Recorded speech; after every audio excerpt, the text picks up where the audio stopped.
ਅੱਜ ਅਸੀਂ ਤੁਹਾਨੂੰ ਦੱਸਾਂਗੇ ਨੈਰੋ ਸਲਵਾਰ ਦੀ ਕਟਿੰਗ ਔਰ ਸਟਿਚਿੰਗ। ਇਹ ਅਸੀਂ 2 ਮੀਟਰ ਫੈਬਰਿਕ ਲਿਆ ਵਾ, ਲੈਂਥ ਲੈਣੀ ਹੈ 36.5 ਇੰਚ। ਇਹ ਤਿਆਰ ਹੋ ਕੇ 2 ਇੰਚ ਦੀ ਉੱਪਰ ਲਾਵਾਂਗੇ ਇਹਦੇ ਬੈਲਟ।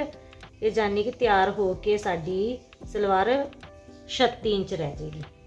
ਇੱਧਰਲੀ ਸਾਈਡ ਤੋਂ ਜਿਸ ਤਰ੍ਹਾਂ ਸਾਡੀ ਕਮਰ ਆ 10 ਇੰਚ, 20 ਇੰਚ ਸਾਡੀ ਹਿੱਪ ਦੇ ਅਕੋਰਡਿੰਗ ਅਸੀਂ ਲਵਾਂਗੇ 2 ਇੰਚ ਵੱਧ ਕਰਾਂਗੇ 12 ਇੰਚ। 12 ਦੇ ਵਿੱਚ ਅਸੀਂ 6 ਪਲੱਸ ਕਰਾਂਗੇ 18। ਆਸਣ ਲਵਾਂਗੇ, ਆਸਣ ਅਸੀਂ ਲਵਾਂਗੇ ਇਹਦਾ 12.5 ਇੰਚ। 12.5 ਇੰਚ ਤੇ ਅਸੀਂ ਨਿਸ਼ਾਨ ਲਗਾ ਦਾਂਗੇ ਇਹਦਾ। ਠੀਕ, ਇੱਥੋਂ ਅਸੀਂ ਇਹਦਾ ਵੀ ਕਰੋਚ ਏਰੀਆ ਬਣਾਵਾਂਗੇ।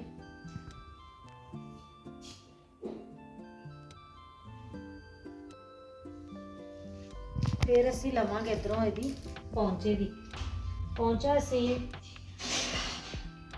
10 ਇੰਚ ਰੱਖਾਂਗੇ। ਪੌਂਚਾ ਇਹਦਾ ਰੱਖਣਾ ਅਸੀਂ ਲੂਜ਼ 10 ਇੰਚ ਰੱਖਾਂਗੇ। ਪੌਂਚਾ ਟੋਟਲ 9 ਇੰਚ ਤੋਂ ਅਸੀਂ ਲਗਾਵਾਂਗੇ ਇਹਦੀ।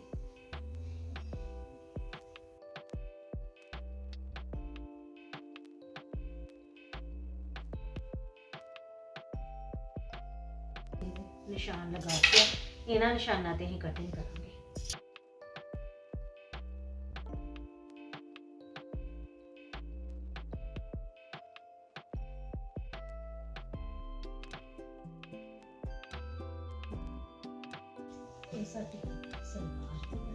ਅਸੀਂ ਬੈਲਟ ਦੀ ਚੌੜਾਈ ਲਵਾਂਗੇ 4 ਇੰਚ।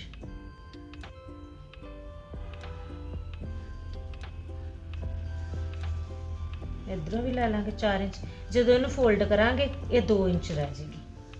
ਬਾਕੀ ਇਹਦੀ ਜਿਹੜੀ ਆਪਣੀ ਲੈਂਥ ਆ ਉਹ ਆਪਣੇ ਹਿਸਾਬ ਨਾਲ।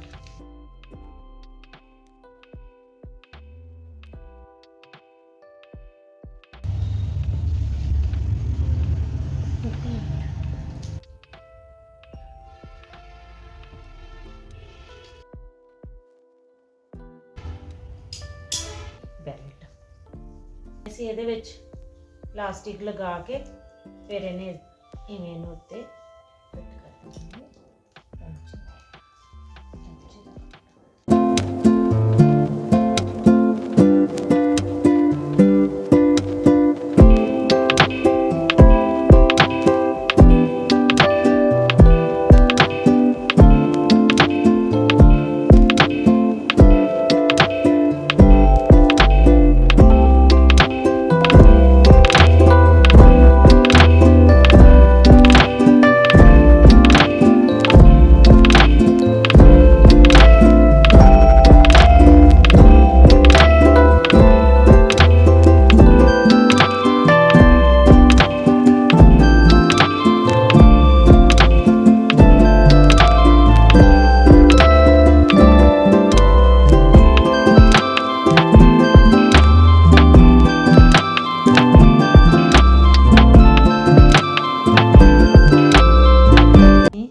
फ्रंट वाली साइड पे पाएंगे।